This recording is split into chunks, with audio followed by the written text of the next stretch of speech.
If you want these horror stories to continue, please subscribe now.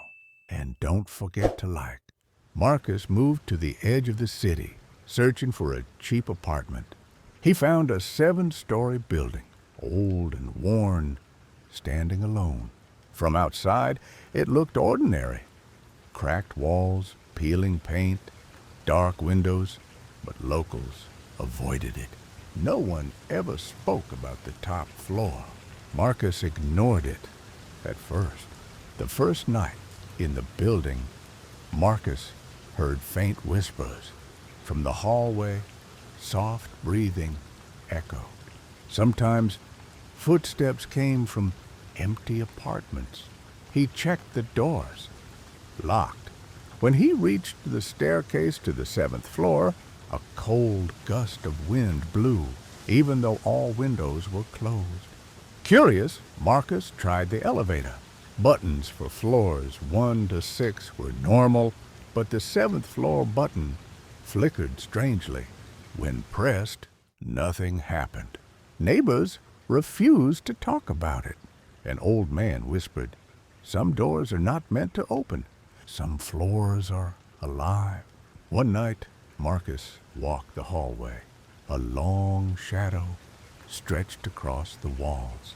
It moved unnaturally, as if the walls themselves were bending. He followed it for a few steps, but it disappeared. A faint, chilling whisper echoed, "You shouldn't be here." He discovered a small, abandoned room on the 6th floor. Inside, a cracked mirror and old furniture. Marcus saw himself in the reflection, but his eyes were dark, empty. The reflection didn't blink. It whispered his name. He ran before it could say more. One evening, the elevator finally responded to the 7th floor. Marcus stepped out into darkness. No lights, no windows, only an empty hallway. A door at the end was slightly open. From inside came faint, dragging noises, like something was waiting inside the room. Old photographs and diaries. They belonged to people who had lived in the building before. Each page described fear that trapped them, strange shadows, and voices that watched. Marcus realized the 7th floor collected their fear, and it had been waiting for a new soul. A shadow moved in the corner. It was tall, thin, humanoid, but not human. It didn't speak. It only watched. Marcus felt the building itself pressing on him. He understood. The creature fed on fear, and the building would not release it unless someone brave took its place. Marcus had a choice.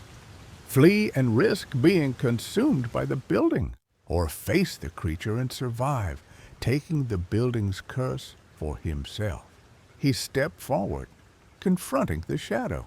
The lights flickered. The walls seemed to breathe. For the first time, Marcus felt control over his fear. The next morning, neighbors noticed the 7th floor lights flickering. Marcus was gone. No trace. No sign of struggle. Only the building remained. Now, every evening, the 7th floor glowed faintly. Marcus had become its guardian. The building waited silently for the next visitor. Weeks passed after Marcus disappeared.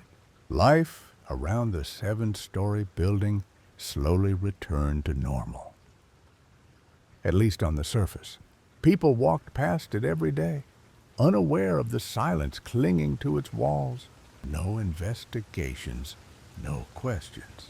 It was as if Marcus had never existed, but the building remembered. The light on the 7th floor began to turn on by itself. Not suddenly, not brightly as just a faint glow behind the dusty windows. Sometimes it flickered, reacting to movements no one could see. Residents started hearing sounds again, slow footsteps above them, soft breathing in the stairwell, quiet knocks on doors that no one opened. a new tenant moved in. On his first walk through the hallway, a calm voice echoed softly around him. "Do not be afraid. Stay on your floor." The voice was steady, protective. It belonged to Marcus. Inside the walls, the building was alive. Fear still existed, but it was no longer uncontrolled. Marcus had not died. He had merged with the building, bound to it, watching, guarding. The shadow still lived on the upper floor, shifting behind the walls, waiting for weakness. But it could not pass Marcus, not anymore. Sometimes, residents claimed they saw a silhouette in the seventh floor window, a man standing still, staring into the distance, making sure the door remained closed. The building no longer hunted. It no longer called. It simply waited. And as long as Marcus stood between the darkness and the world below, the secret of the seven-story building would remain sealed. The end.